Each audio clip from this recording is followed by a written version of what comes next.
歡迎大家繼續收睇我嘅頻道啊！觀眾朋友可以俾 like 啦、share 啦，或者 subscribe 我頻道嘅。咁今日咧，我為大家介紹一隻咧，我近期買翻一隻我以前好中意嘅錶，但又買唔落手嘅錶啦。咁就係一隻舊嘅 GO。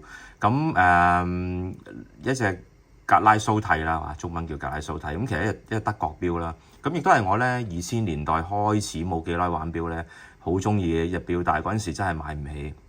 因為咧今日呢隻咧特別啲嘅，就叫 Panel Retrograph， 咁多一粒掣嘅。咁我以前玩嗰隻咧就係一隻鋼嘅，就咁 Panelgraph 啦，咁一個計時嘅機芯都已經好複雜。我好記得嗰陣時買一隻鋼版即係就咁 Fireback 呢錶咧，都已經要5-6萬啊二手。咁定價十頭咁上下啦。咁如果嗰陣時嘅金咧，即係冇今日呢個咁複雜咧，都我諗都要10到尾20。咁以前呢一隻錶咧30幾萬定價。咁我嗰日睇翻，我買完之後咧，買翻呢隻即係最近買入手翻之後咧，咁我睇翻原來佢停產前1幾年咧嘅定價咧，呢隻錶係要50萬嘅。咁我記得同期咧，咁當然嗰陣時啱啱玩錶，覺得呢隻錶好靚，俾佢個偏心嗰個設計即係吸引住啦。咁大日曆啊，成個佈局就好德國錶，就其實同朗格係好相近。咁我朗格當然地位高啲啦。咁如果用朗格嚟形容法拉利咧，呢架一定係 Maserati。咁朗格仍然今日都係一個好勁嘅牌子啦，越嚟越勁啦。咁感覺上就好似同而家嘅 GO 有少少拉遠咗。咁當然而家嘅 GO 自從俾大財團買咗之後咧，佢繼續有出嘅，仍然佢呢啲偏心嘅設計咧都仲係食緊糊㗎嚇。咁將佢放大咗咁樣啦，就變咗42mm 之後出嗰啲。咁但係就冇出翻呢個機芯啊。咁呢個機芯咩咁特別咧？呢粒掣其實就係一個3問嘅倒數嘅 alarm 啊。咁就用3問嘅形式啦去做呢一個報時嘅，即係30分鐘啊。咁一陣間就會示範俾大家睇。咁我記得咧嗰陣時同朗格有得相提並論咧，即係呢就係得呢一隻 GO 嘅啫。咁同朗格 Datograph 咧感覺上有少少近啦，即係嗰個複雜程度嚇。咁當然 Datograph 而家都仲係賣緊好貴啦，而佢就一路跌。咁我就一路留意住嘅，其實不嬲都想買嘅。呢啲錶枕長咁多年都係浮沉20零萬啊。咁而家都跌穿咗，其實10宗都已經買到啦，咁我覺得好抵嘅。你買一隻3問錶咁，梗係買唔到啦。咁但係你類似一個咁複雜嘅形式去做一個報時，一隻你淨係重都即係幾兩啦。呢隻錶都，我覺得就即係好抵啦，即係物超所值啊，簡直係。咁呢隻錶我好中意嘅地方咧，咁可以示範俾大家睇啦。咁就係有一個快校日曆啦。咁譬如而家咁撻一格出嚟向落領，咁佢就已經係可以校到好快嘅日曆。咁刪咗佢啦。咁如果我校 Fireback 咧，佢就 Start Stop 就喺呢度嘅，少少唔同。咁而家大家睇到啦，呢個小三針啦，呢個就係一個計時。咁我要 Fireback 咧就撳多一下，咁佢就由頭嚟過。咁我撳 Stop 佢，咁就返回原位啦。咁我最中意呢隻錶就係頭先嗰個唔會成日玩，但係久唔久玩係有幾過癮嘅一個 function， 就係嗰個30分鐘倒數啦。不過咧，俾大家睇一睇呢一隻錶啦，佢嗰啲聲又未去到好靚嘅。嗱，他格啦，咁我喺度擰佢呢一個指針咧，每一個 cycle 每一份啦，每一楷啦就係10分鐘啦。咁去到last 咁我就撳停佢。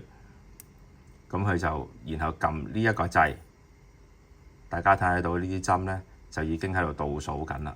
咁我就最中意呢隻錶咧，嗰個複雜性就喺嗰個機芯嗰度啦。當然可以俾大家睇下個機芯，即係當其時我就覺得即係呢一種複雜機芯咧，即係如果大家覺得個前面靚咧，我又覺得後面係仲精彩嘅。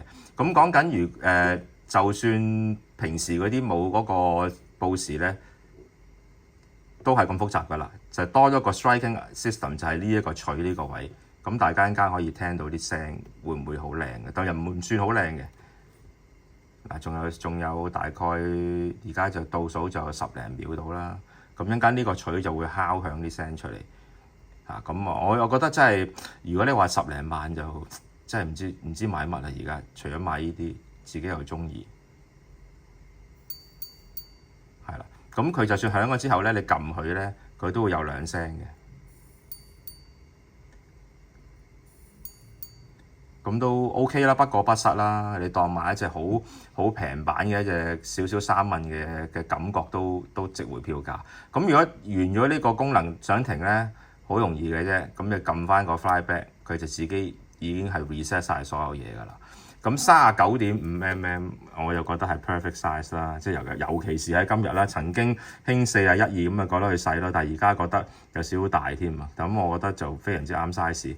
咁情意結啦，即係講真，以前買唔落手嘅嘢我記得同期零幾年買一隻5711啊講緊真係10鬆啲萬。即係同呢啲錶嘅級數係冇得比嘅，就係調翻轉而家。咁當然我明嘅，牌子就係牌子咯，即係大家買一隻錶都好希望隻錶會升值啊，會保值啊，各樣嘢好多因素啦。咁但係我自己就偏向於玩自己中意嘅嘢亦都感覺到呢隻錶嘅味道咧係到今時今日睇翻，仍然係咁靚。咁隔咗咁多年都中意嘅嘢，真係中意咯，只可以話。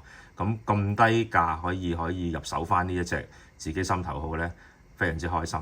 咁我記得咧，呢一隻玫瑰金就唔係限量啦。咁佢仲有白金，白金就限量150隻 ，Platinum 限量50隻，咁亦都好少見啦。咁亦都會貴一大橛嘅。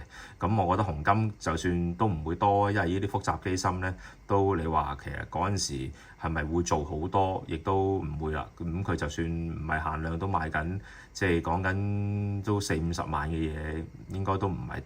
個 demand 唔會太大咯。咁好啦，咁今日同大家分享一隻啦，叫 Panel Retrograph。咁我記得嗰陣時咧，講多少少啦。其實如果大家唔就中意呢啲偏心嘅舊 Glashütte 咧，咁唔使買咁高級嘅機芯咧，可以買翻隻 Flyback。咁而家都係好平嘅啫。咁如果鋼嘅 Flyback 講緊都係翻係5皮嘢咁上下啦，5-6萬啦。咁如果你講緊佢有啲係淨係月相或者淨係一個 Power Reserve 咧，嗰啲係 below 4萬蚊咯，最平我都見過嘅。咁大家都可以，如果中意啲錶嘅設計，都可以試下諗下啦，可唔可以入手一啲即係鋼嘅系列都唔錯嘅選擇。咁同而家嘅 GO， 我覺得個味道有少少分別嘅。咁以前嘅味道就再濃厚啲即係嗰個德國味咁希望大家中意啦。多謝各位收睇。